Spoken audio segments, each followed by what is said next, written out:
Ian White, you are one of the UK's foremost estate agency consultants. I'd like to ask your question about this personal branding versus estate agency company branding. Talk to me.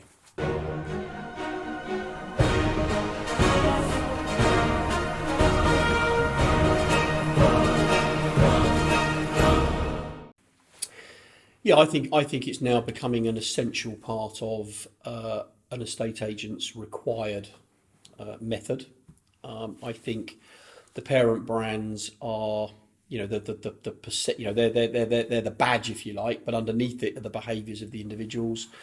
And I absolutely have always believed, regardless of how good or bad the badge brand is, that the actual individual is the person who puts the ball in the net and determines whether that customer comes back time after time or recommends you. So, and I think we're sort of learning from our Australian counterparts that they very much are a personal brand that works underneath a umbrella brand. Some of them are just personal brands, full stop. They work under their own brands in effect. So I think that's massively overlooked in the UK. I think it has been for some time.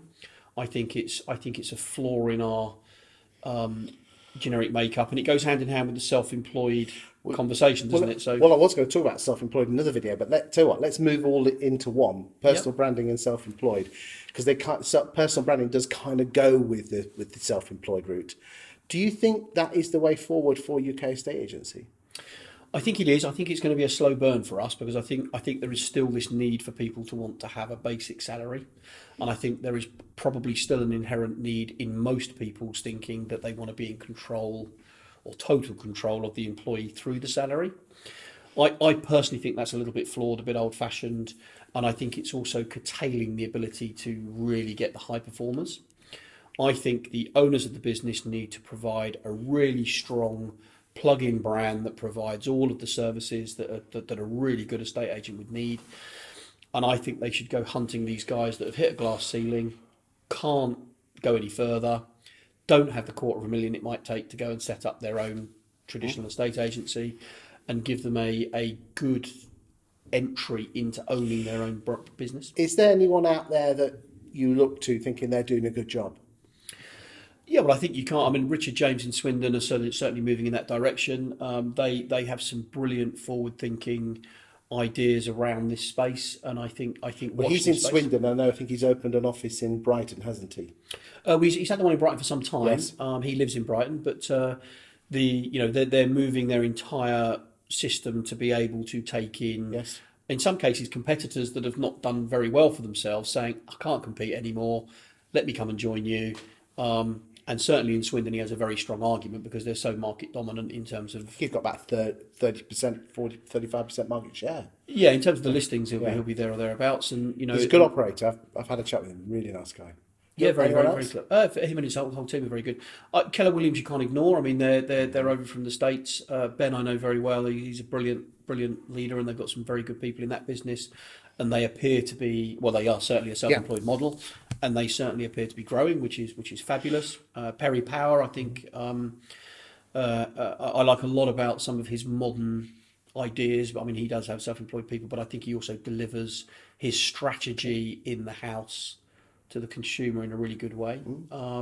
Sean Newman and the Fine and Country Boys, they impress me, definitely. Sean's marketing machine to attract would-be estate agents is fabulous. Sean himself is a well-known guy within the industry.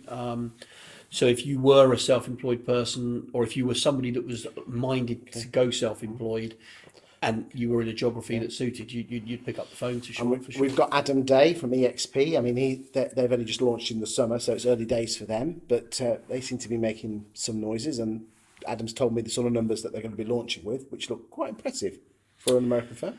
You probably know more about it than than I do. I haven't taken a lot of interest in it until it's sort of really an itch that I need to scratch. But okay. I mean, you've gone into detail slightly with Perry. What do you particularly like about Keller Williams? I think that they provide world-class training for their people. I mean, Bang on. I agree with you. I mean, Ben is quite inspirational, but interestingly, I was talking to the inimitable Simon Shamrock. He believes that the self-employed model won't work so well because the mindset of the boss of the market centre needs to be absolutely bang on, and there isn't enough money in it for it to be shared around. What's your thoughts on that? I think he may well be right. Who knows? There is definitely a... It's got to be the right person at the top, hasn't there? But that's whether it's self-employed or employed. Yes. I don't think that makes any difference. For me, a business will fail or succeed on its people first. The level to which it exceeds might then come down to marketing, branding, and all the other bits and systems and processes.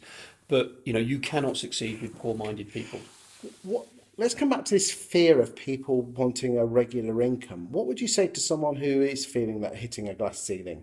Is it a case of they're going to be there for the rest of their life, or just curtailing their spending for a couple of years to build up a buffer?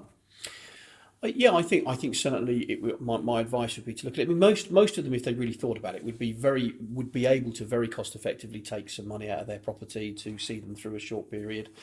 If they were minded to go and have their own business, I would say try this route first. And I think in most cases, they'd find themselves reaching their financial and spiritual goals quicker and easier in a self-employed without as much risk. Now, if they get to that point and still feel that they actually want to do something different, they would have already have one half of a step.